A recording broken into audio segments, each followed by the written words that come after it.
আবু সাইদের রক্ত এখনো কবরে শুকায় নাই, মুক্তার রক্ত এখনো কবরে শুকায় নাই। আমার ভাই, আমার বোন, তাদের চোখ নষ্ট হয়েছে, তারা পঙ্গুত্ব বরণ করছে। আমরা নেক্সট টার্গেট আমাদের টুঙ্গিপাড়া গোপালগঞ্জ।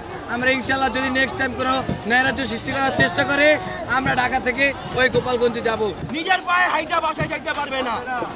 উনাদের 200 কোটি, আমরা 18 কোটি, আমরা 18 কোটি, ওদের 200 কোটির বেশি। রক্ত দিয়ে করা দেশ। শেখ হাসিনা ভাবছিল যে বাংলাদেশের মানুষ মনে হয় তাদেরকে ভুলে গেছে, তাদের অপকর্ম ভুলে গেছে। 50 বছরে এই দেশ দুর্নীতি অপদুর্নীতির মাধ্যমে গেছে। আমাদের এটা ভাঙতে মাত্র 2 মিনিট লাগছে। ওই গোপালগঞ্জ সরিয়ে দিতে আমাদের 5 মিনিট সময় লাগবে না। আপাই চইলা গেছে দিল্লি, আপাই দিল্লি থাক, আপার বিয়া হয়ে যাক, আমাদের আর বাংলাদেশে আসার দরকার নেই।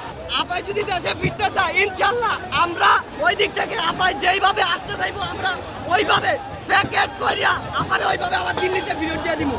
বাংলাদেশে নিজের পায়ে হাইটা বাসায় যাইতে পারবে না। উনাদের 200 কোটি, আমরা 18 কোটি, আমরা 18 কোটি, ওদের 200 কোটির বেশি। বাঙালি সবসময় স্বৈরাচারের বিরুদ্ধে, অলওয়েজ স্বৈরাচারের বিরুদ্ধে।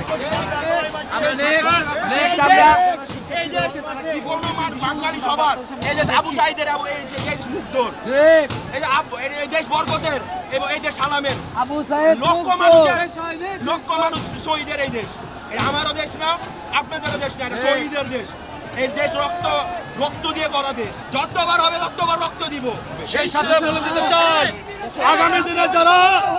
আগামী দিনের রাজনীতিবিদরা দেখে নাও, এই ছাত্র জনতার কাছ থেকে শিক্ষা নাও, যে স্বৈর শাসকের ভূমিকায় থাকবে তার প্রত্যাহার এইভাবে ছাত্র জনতা করবে।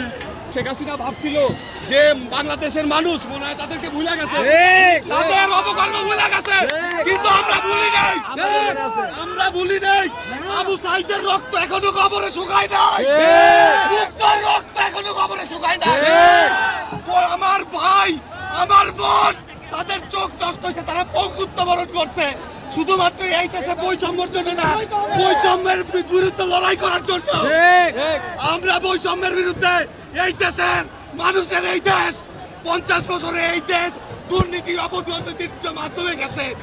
আমরা এই বাড়ি দিছে, আমরা এইটার বিরুদ্ধে দেখাইতে চাই যে ভবিষ্যতে কেউ যদি এই দেশের জনগণের উপরে অত্যাচার করে তার পরিণতি এইরকম হবে। আমরা শেষ একটা বার্তা দিতে চাই, এই স্বৈরাচার খুনিয়াছিনা পালাতক কিভাবে সে বলে আবার লাইভে আসবে। আমরা নেক্সট টার্গেট আমাদের টুঙ্গিপাড়া গোপালগঞ্জ। আমরা ইনশাল্লাহ যদি নেক্সট টাইম কোনো নৈরাজ্য সৃষ্টি করার চেষ্টা করে আমরা ঢাকা থেকে ওই গোপালগঞ্জে যাব। আমাদের এটা ভাঙতে মাত্র 2 মিনিট লাগছে। ওই গোপালগঞ্জ সরিয়ে দিতে আমাদের 5 মিনিট সময় লাগবে না যদি কোনো ধরনের নৈরাজ্য সৃষ্টি করার চেষ্টা করে। আবু সাইদ মুক্ত,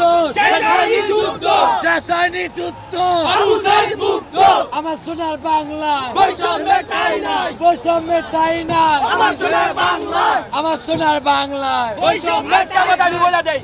আমরা এটা এই বিল্ডিংটা ভাঙার মাধ্যমে দেখাইছি মানুষকে, আমরা স্বৈরাচারকে ভাঙছি, এই বিল্ডিং কে না, স্বৈরাচারের পতন দেখাইছি আমরা এই বিল্ডিং ভাঙার মাধ্যমে।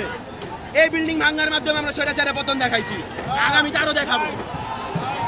আপাই চইলা গেছে দিল্লি, আপাই দিল্লি থাক, আপার বিয়া হয়ে যাক, আমাদের আর বাংলাদেশে আসার দরকার নেই। আপাই দিল্লি থাক, এটাই ভালো। আপার উপরে তো অনেক ক্ষোভ, আপার উদ্দেশ্যে আমার একটাই বার্তা, আপাই দিল্লি আছে, দিল্লি থাক, বাংলাদেশে না আসুক। যদি আপার পরবর্তীতে অন্য কোনো ফেসিস এভাবে তৈরি হতে চায়, এই যে এই পরিস্থিতি দেখতেছে, এই নিয়ম দেখতেছে, এর পরিবর্তীগুলা এভাবেই ধ্বংস হবে ইনশাল্লাহ। আপাই যদি দেশে ফিরতে চায় ইনশাল্লাহ আমরা ঢাকা 32 থেকে বঙ্গবন্ধুর বাড়ি থেকে আমরা আন্তর্জাতিক শাহজালাল এয়ারপোর্টে থাকবো। ওই দিক থেকে আপাই যেইভাবে আসতে চাইবো আমরা ওইভাবে প্যাকেট করিয়া আপারে ওইভাবে আবার দিল্লিতে ফিরত দিয়ে দিব।